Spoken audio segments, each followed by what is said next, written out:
सास बहू की कहानी। माँ, मैं बहुत थक गई हूँ घर संभालते संभालते। यहाँ मेरी थकान किसी को नज़र नहीं आती। कुछ दिन आराम करना चाहती हूँ। सोच रही हूँ कुछ दिनों के लिए अपने मायके आ जाऊँ।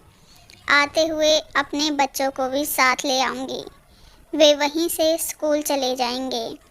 आखिर एक ही शहर में ससुराल और मायका होने का कुछ तो फ़ायदा मिले। नम्रता ने फ़ोन पर अपनी माँ से कहा। पार्वती जी ने दूसरी तरफ से कहा, हाँ बेटा, जब तेरी इच्छा हो आ जाना। आखिर यह तेरा भी तो घर है। ठीक है माँ, तो मैं कल ही आ जाऊँगी। नम्रता खुश हो बोली, हाँ बेटा, कल आ जाओ, मैं तुम्हारा इंतज़ार करूँगी। अभी मैं फ़ोन रखती हूँ, मुझे मंदिर भी जाना है। कमला जी ने फ़ोन रख दिया और सीधे किचन में गई। किचन में खाना बना रही बहू से बोली, अरे अनुपमा, सुनो, कल तुम्हारी ननंद आ रही है। आज बाजार जाकर फल सब्जी और मिठाइयाँ लेकर आना। बेचारी मेरी बेटी ससुराल में नौकरा की तरह काम करती है और उस पर कोई ध्यान ही नहीं देता।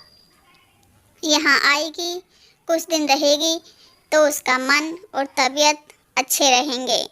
सास के मुंह से ऐसी बातें सुनकर अनुपमा का चेहरा उतर गया। वह मन ही मन सोचने लगी, काश आपको मेरी थकावट भी नजर आती। मैं भी दिन रात झाड़ू पोछा, बर्तन, खाना बनाना, मार्केट जाना और हर वह काम करती हूँ जिससे हमारे परिवार वालों को कोई दिक्कत ना हो। काश आप मुझ पर भी ध्यान दे पाती। आपकी बेटी तो जब मन में आता है तब यहाँ आ जाती है, लेकिन मैं साल में एक बार ही अपनी माँ के पास जा पाती हूँ, तब भी आपको प्रॉब्लम होती है। मैं भी इंसान हूँ, मेरा भी मन है, मुझे भी लगता है अपने माँ के पास जाकर थोड़ा आराम करूं, सुख दुख की दो चार बातें करूं, अपना मन हल्का करूं। भगवान, अब तुम ही कुछ करो ताकि मेरी सास की आंखें खुलें और उसे मेरी थकावट भी नजर आए। शाम तक भगवान ने जैसे अनुपमा की सुन ली और उसकी नंद का फ़ोन आया। ननंद ने अपनी माँ से कहा, उसकी सास ने उसके मायके आने के लिए मना कर दिया है, इसलिए इस बार वो नहीं आ सकती। पार्वती जी बोली, ऐसे कैसे मना कर दिया? पहले तो कभी उन्होंने आने के लिए नहीं रोका, इस बार क्या हो गया? लाओ, मेरी बात कराओ, मैं उन्हें समझाती हूँ। नम्रता ने फ़ोन अपनी सास के पास दिया। पार्वती जी ने कहा, नमस्कार समधन जी, आपसे कुछ कहना था। समधन जी ने कहा, कहिए। दरअसल नम्रता कल त्योहार है, इसलिए अपने मायके आना चाहती है। अगर आप उसे भेज दें तो अच्छा रहेगा। नम्रता की सास ने कहा, देखिए समधन जी, आपकी बेटी मायके जाकर रहे, इस बात के लिए हमने उसे कभी नहीं रोका और इस बात से हमें कोई प्रॉब्लम भी नहीं है। कुछ दिनों पहले मैं अपने रिश्तेदार की शादी में गई थी। वहाँ आपकी बहू अनुपमा की माताजी से मिलने का मौका मिला। उनसे गपशप करने के दौरान बातों से पता चला कि अनुपमा को साल में एक बार ही मायके जाने को मिलता है और वह भी बहुत ही कम समय के लिए। मुझे लगता है आप ही उसे मायके नहीं भेजती होंगी या फिर वह आपसे कुछ अभी डरती हो। अगर या फिर वह आपसे कुछ कहने से अभी डरती हो। अगर आप उसको घर में ही कैद करके रखेंगी तो एक दिन ऐसा आएगा जब वह आपके खिलाफ बोलने लगेगी, फिर वह आपकी सुनेगी भी नहीं और जब चाहे तब अपने मायके जाएगी। ऐसी परिस्थिति आए, इससे अच्छा है कि आप कुछ बदलाव अमल में लाएं, जिससे आपका रिश्ता और रिश्ते की मिठास खराब ना हो। पार्वती को अपने समधन के हर एक शब्द में सच्चाई नजर आई।